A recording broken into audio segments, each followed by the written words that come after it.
I'm going to be doing a movie that is probably going to be one of my most hardest reviews. Because usually when I do a review, usually I start off by saying, well, this is the premise of it. These are the characters. This is kind of what's going on. If you ask me what's going on in this movie, I would tell you I don't really know. 100%. I know this movie. It's set in 1995. It's in a house. It has two children in it. You don't see anybody's face. And you don't really see any of the actors all that much. It's in darkness. And that's pretty much it. The plot synopsis on, I think, IMDb is that it's two children in a house, and then the windows and doors start to go missing. And yeah, that's it basically, pretty much. And it has this feeling like it's shot on like VHS. You know, you'll see like a lot of, crackles on the screen, everything like that.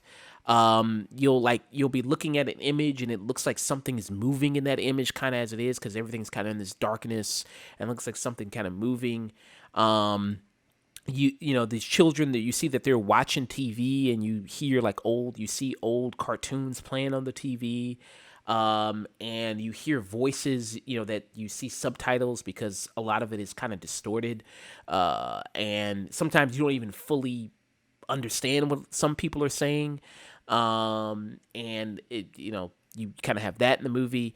The way the movie is shot, it's shot from if you're from the perspective of the children in the movie, so things are very at a high angle, where you're looking at kind of doorways and the roof, the ceiling, and everything like that. There's lots of these strange incidences where things just all of a sudden you see one image, then it disappears. Things get on the wall, and yeah, I mean, it's a movie that you really have to. It's a movie that you just kind of experience, if that makes sense. And you're just kind of watching and this movie's gaining a lot of traction right now because it's on TikTok, and a lot of people say this is the scariest movie ever. Oh my God, this movie's so scary. It's terrifying. And this movie was made on a budget of $15,000. Right now, I think it's made $1.5 million, which is pretty great. That's pretty amazing. And much like what we saw with the success of something like Terrifier 2, which was made on a budget of $200,000, and it ended up making $8 million, $10 million. Yeah, close to 12, I think almost $20 million when it finally finished its box office run. Yeah. So that is very good.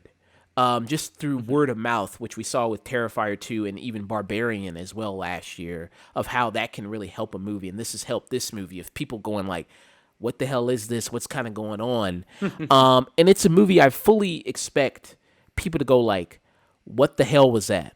What the fuck is this? I looked at some of the Rotten Tomatoes audience scores of people talking about the movie. And it ranges from either it's 1 star typically or all the way to 5 stars. Where you have people who give it 1 star go this is supposed to be a movie? What the fuck? You know what I mean? And you have people who give it 5 stars who are praising it. So I get if you go see this movie and you go, what the hell was that? I completely wasted my time. This movie clocks in 1 hour and 40 minutes. Do I think it needs to be that long? No, I don't. I think this would have made a really, really great short film.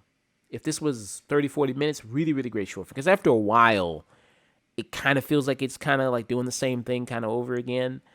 And I feel like if you just kind of maybe made it a short film, that would have been better, or cut 20 minutes, something like that off of it. Maybe that would have been a lot better for it. And a lot of the horror comes from, and you'll hear this word, creepiness, creepy. You'll hear that because it is, and there were moments where I did feel because it's the expectation something is going to happen. It's always that, and some things do happen, but it's always that expectation of what's going to happen in this, because it's like I said, it's in darkness. You kind of see different things, um, and I think that's kind of what keeps you on the edge of your seat.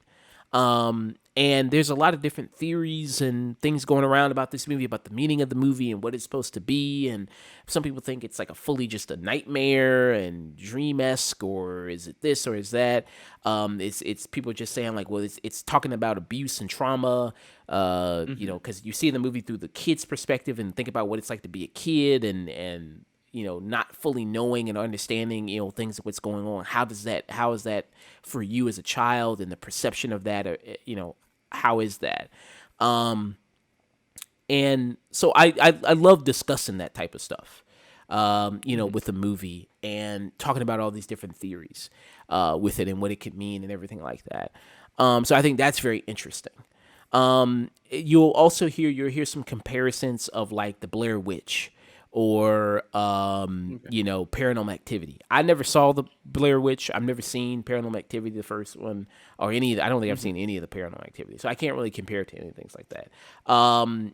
I was watching a review. Brad Jones, who people know from Channel Awesome, he's got his own thing. He said now he's seen Blair Witch and he's seen Paranormal Activity. Like both those movies, wasn't too big Hmm. on this movie. Him, he wasn't too big on it.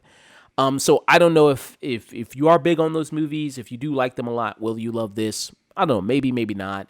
If you didn't like either of those movies, I know again some people have the same complaints about Blair Witch and Paranormal Activity. It was like that's it, you know what I mean? Paranormal Activity, it's like okay, the ghost is just moving the sheets, ooh, crazy, you know what I mean? The woman in the movie, she getting pushed around by the ghost, and okay, some people are not that into it. Um, I would say from what I know of Paranormal Activity, I think less probably happens there, in this movie, Skinnamarink, in this, than probably Paranormal Activity. But you got to kind of go see it to make sure. But yeah, I mean there's a lot of great things kind of going on here in the effectiveness, the ambiance of the film, the feeling of the film. And it's not interested in, it's not very character driven. It's kind of plotless, really. You don't fully know kind of what's going on. It keeps you in the dark. I mean, both literally and figuratively. Um, and like I said, besides for this movie, it could have been. Don't think it really needs to be a feature length. A whole Hmm. hour and 40 minutes. It would have been great as maybe a shorter film, like I said. But I still enjoy something like this. How experimental it is, how much it plays with all these kind of different things, how effective it is at being kind of this creepy kind of film. Like it's something that you would kind of do as a copy pasta, as they call it, like these different kind of creepy stories. Is that the right terminology? Copy pasta, right? I think that's Creepy pastas, I think. creepy pasta. Sorry, creepy pasta. Type of thing. So it's kind of has that kind of feeling, kind of internet story type thing to it. Yeah. So for me, I would give it a tune in for me.